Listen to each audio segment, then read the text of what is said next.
திருச்சியில் கடற்போல் திரண்டிருக்கும்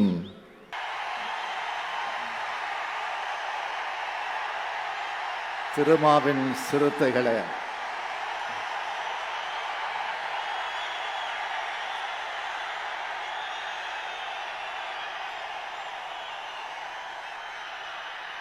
இப்படை தோற்கின் எப்படை வெல்லும் என்பதற்கு இலக்கணமாக தீரர்கள் கோட்டமாம் அருமை சகோதரர் திருமாவளவன் அவர்களின் படை வீரர்கள் ஜனநாயகம் காக்க கூடியிருக்கீங்க. அருமை சகோதரர் தொல் திருமாவளவன் அவர்கள் அவர் சட்டக்கல்லூரி மாணவர் திமுகவில் பணியாற்றின காலத்திலிருந்தே தெரியும். அப்போவே கல்லூரி மேடைகள்லையும் கழக மாணவரணி மேடைகள்லையும் அவருடைய பேச்சு கொள்கை கர்ஜனையாக இருக்கும். நாள்தோறும் கொள்கை உரம் வலுப்பெறும் இளம் காளையாதான் இன்னைக்கும் ஜனநாயகம் காக்க இந்த கூட்டத்தை கூட்டியிருக்கிறார். அன்னைக்கு கழகத்துக்குள்ள முழங்கினார், இன்னைக்கு கழக கூட்டணிக்குள் இருந்து முழங்கி வருகிறார். சகோதரர் திருமா அவர்கள் எப்போதும் எந்த சூழ்நிலையிலும் எங்களுக்குள் உள்ளே இருப்பவர், மன்னிக்கவும் நமக்குள்ளே உள்ளே இருப்பவர்.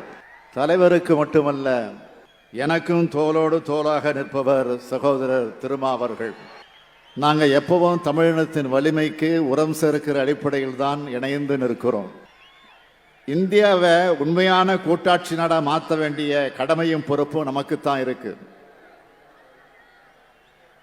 ஒன்றியத்தில் கூட்டாட்சி அரசையும் மாநிலங்களில் சுயாட்சி அரசையும் உருவாக்கணும். அதனால தான் குடியரசு நாளான இன்னைக்கு இந்த மாநாட்டை கூட்டியிருக்கிறார். இந்திய அரசியலமைப்பு சட்டத்தில் சொல்லப்பட்டிருக்க மக்களாட்சி மாண்புகள் காக்கப்படணும்னா ஜனநாயகம் வென்றாகணும். அப்பொழுதுதான் கூட்டாட்சி மலரும். கூட்டாட்சியை சுட்டிக்காட்ட நாம் பயன்படுத்துகிற ஒன்றிய அரசு என்று சொல்ல யூனியன் ஆஃப் ஸ்டேட்ஸ்னு பயன்படுத்தினவரே புரட்சியாளர் அம்பேத்கர் தான். அரசியலமைப்பு சட்டம் கொடுத்த அண்ணல் அம்பேத்கர் என்ன சொல்லி இருக்கிறார்? யூனியன் அரசும் மாநில அரசும் தனித்தனி அதிகாரம் பெற்றவை, ஒன்று மற்றொன்றோடு அடிபணியவில்லை, ஒருங்கிணைக்கப்பட்டு உள்ளதுன்னு சொன்னார். அதைத்தான் நாமும் சொல்கிறோம். மாகாணங்கள் தெல்ல தெளிவான சகலவித தேசிய அம்சங்களையும் கொண்டிருக்கின்றன. எனவே அவற்றின் தேசிய பண்பு முழு நிறைவாய் வளர்ந்து மலர சுதந்திர வாய்ப்பு அளிக்கப்பட வேண்டும் என்றும் புரட்சியாளர் அம்பேத்கர் சொல்லியிருக்கிறார். இத்தகைய எண்ணம் கொண்ட ஒரு ஒன்றிய அரசை நாம உருவாக்கணும். அதுக்கு தொடக்கமா பாஜக ஆட்சி அகற்றப்படணும். தமிழ்நாட்டில் பாஜக என்பது பூஜ்ஜியம். அதனால தமிழ்நாட்டில் பாஜகவை பற்றி கவலைப்பட வேண்டிய அவசியம் இல்லை.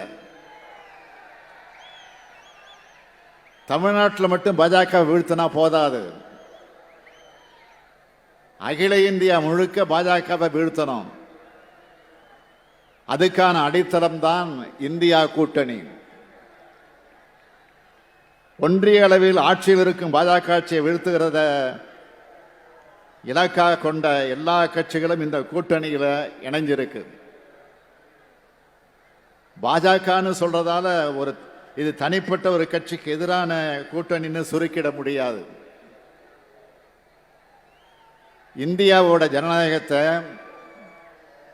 மக்களாட்சியை, மதச்சார்பின்மையை, பன்முகத்தன்மையை, ஒடுக்கப்பட்ட மக்கள், ஏழை எளிய மக்களை காப்பாற்றணும்னா பாஜக மீண்டும் ஒரு முறை ஆட்சிக்கு வரக்கூடாது. இதுதான் நம்முடைய இலக்கு. பாஜக மீண்டும் ஆட்சிக்கு வந்தா இந்தியா என்ற கூட்டாட்சி அமைப்பே இருக்காது, ஜனநாயக அமைப்பு முறையே இருக்காது, நாடாளுமன்ற நடைமுறையே இருக்காது, ஏன் மாநிலங்களே இருக்காது. இதை எல்லோரும் உணர்ந்து கொள்ளணும். மாநிலங்களை கார்பரேஷன்களாக ஆக்கிடுவாங்க. கண்ணுக்கு முன்னாடியே ஜம்மு காஷ்மீர் சிதைக்கப்பட்டதை பார்த்தோம். ஜம்மு காஷ்மீர் ரெண்டாக பிரித்து யூனியன் பிரதேசங்களாக ஆக்கினாங்க. தேர்தல் கிடையாது. அரசியல் கட்சி தலைவர்களுக்கு வீட்டு சிறை. இதுதான் பாஜக பாணி சர்வாதிகாரம். அந்த நிலைமைதான் எல்லா மாநிலங்களுக்கும் ஏற்படும். கேள்விகள் இல்லாத நாடாளுமன்றம், 140 எம்பிக்கள் சஸ்பெண்ட். இது நாடாளுமன்ற ஜனநாயகத்திற்கு அவமானம் இல்லையா? உலக நாடுகள் என்ன நினைக்கும்? சிரிக்க மாட்டாங்களா? உலகின் பெரிய ஜனநாயக நாடுன்னு சொல்லி இருக்கின்ற 1/4 உறுப்பினர்களை சஸ்பெண்ட் செய்கிறது தான் உங்க ஜனநாயகம்னு கேட்க மாட்டாங்களா? உலக நாடு மத்தியில் இந்தியாவுக்கு மிகப்பெரிய தலைகுனிவை ஏற்படுத்தின ஆட்சியா பாஜக ஆட்சி இருக்கு. இன்னும் சொல்லணும்னா இந்தியாவை சர்வாதிகார நாடா மாத்தினாலும் மாத்திடுவாங்க. நமக்கு முன்னாடி இருக்க நெருக்கடியே நான் உணர்ந்திருக்கிறத விட ரொம்ப மோசமானது, ரொம்ப ரொம்ப ரொம்ப மோசமானது.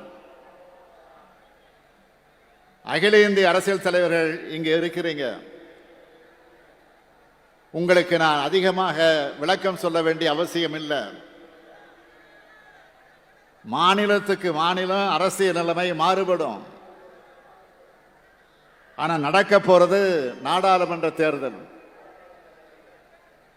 ஒன்றியத்தில் யார் ஆட்சி நடக்கணுங்கிறத மட்டும் மனசில் வச்சு எல்லோரும் செயல்படணும்னு கேட்டுக்கிறேன். பாஜக ஆட்சிக்கு வரக்கூடாதுன்றத ஒற்றை லட்சியம்தான் எல்லோருக்கும் இருக்கணும். பாஜகவுக்கு எதிரான வாக்குகள் எந்த காரணம் கொண்டும் சிதறக்கூடாது. பகைவர்களோடு சேர்த்து துரோகிகளையும் மக்களிடையே அடையாளம் காட்டணும். வரலாறு என்ன சொன்னு தெரியுமா? இந்தியா கூட்டணி அமைத்தார்கள், இந்தியாவில் ஆட்சியை கைப்பற்றினார்கள். இதுதான் வரலாறாக இருக்கணும். ஒரு எடுத்துக்காட்டு சொல்ல விரும்புகிறேன். சண்டிகர் மாநகர மேயர் தேர்தல் நடக்க இருந்துச்சு. பாஜகவுக்கு 14 உறுப்பினர்கள், ஆம் ஆத்மி கட்சிக்கு 13 உறுப்பினர்கள், காங்கிரஸ் கட்சிக்கு 7 உறுப்பினர்கள். ஆம் ஆத்மி கட்சியும் காங்கிரஸ் கட்சியும் கூட்டணி. மேயர் பதவியை இந்தியா கூட்டணி கைப்பற்ற நிலைமை உருவாச்சு. இந்த இந்தியா கூட்டணியோட முதல் வெற்றியா இது அமைய போகுதுன்னு வடமாநில ஊடகங்கள்ல எழுதுனாங்க. உடனே என்ன செஞ்சாங்க தெரியுமா? தேர்தலையே ரத்து செஞ்சிட்டாங்க. ஒரு மேயர் தேர்தலையே கேன்சல் செய்யறாங்கன்னா பாஜகவுக்கு ஏற்பட்டுள்ள பயத்தை இந்தியா கூட்டணி தலைவர்கள் உணர்ந்தாகணும். இதை நாம பயன்படுத்தி ஆகணும். இப்போ கிடைச்சிருக்கக்கூடிய வாய்ப்பை இறுக பற்றிக்கணும். நாம ஒத்துமையாக இருந்தா நிச்சயமா பாஜக தோற்கடிக்கப்படும். ஜனநாயகம் வெல்லும். அதை காலம் சொல்லும். தொல் திருமாவளவனும் வெல்வார். அதையும் காலம் சொல்லும். நன்றி, வணக்கம்.